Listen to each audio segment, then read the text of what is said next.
Sage the Dragon, Episode 13, The Scientists. Human civilization contains many different tribes. Scientists are among the most curious. 3 days after the Fear campaign began, a small delegation of researchers returned to Sage's meteor. They approached the crystal doorway cautiously. Inside, Sage was gardening. The dragon's crystal gardens grew across the outer surface of the meteor like frozen forests. Spirals of quartz rose toward the sun. Amethyst lattices shimmered in the vacuum. The structures absorbed cosmic radiation and slowly grew into intricate geometric formations. To human eyes, the garden looked like art. To Sage, it was agriculture.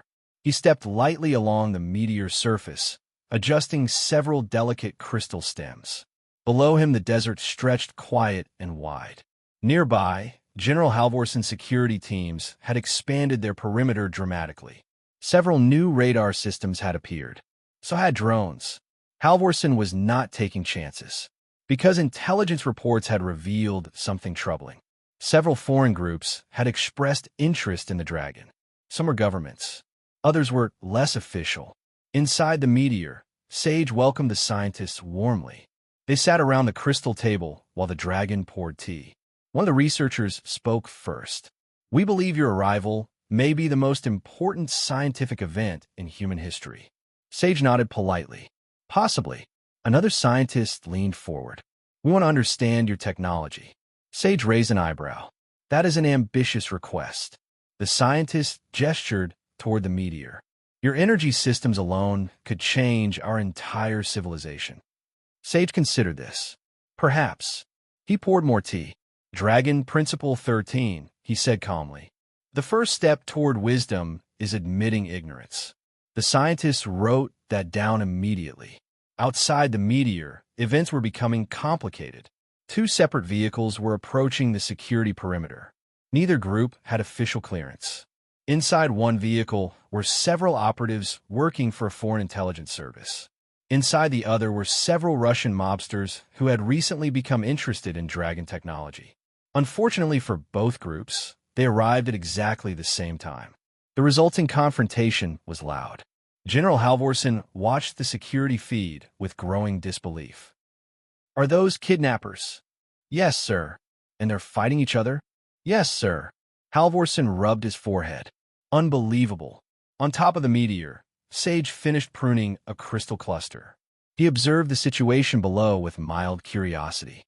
Humans, he reflected, were extremely energetic creatures. He returned inside the meteor and activated a quiet defensive field. The meteor shimmered slightly. Not visibly, but dimensionally. The structure shifted a few centimeters sideways into a nearby layer of space. From the outside, nothing appeared different, but any aggressive action directed toward the meteor would now pass through empty air. Dragon engineering favored subtlety. Inside his body, billions of microscopic nanomachines maintained Sage's health, strength, and dimensional stability. Dragon civilizations did not believe in fragile biology. Meanwhile, the security teams had separated the rival kidnappers. General Halvorson stepped out of a vehicle and looked up at the meteor. "Dragon," he muttered, "you're attracting the worst people on Earth." Inside the meteor, Sage finished pouring tea. "An unfortunate side effect of interesting technology," he said calmly. The scientists looked puzzled. "How did you know what just happened outside?" one asked. Sage smiled. "Observation." He lifted the teapot slightly. "And centuries of experience."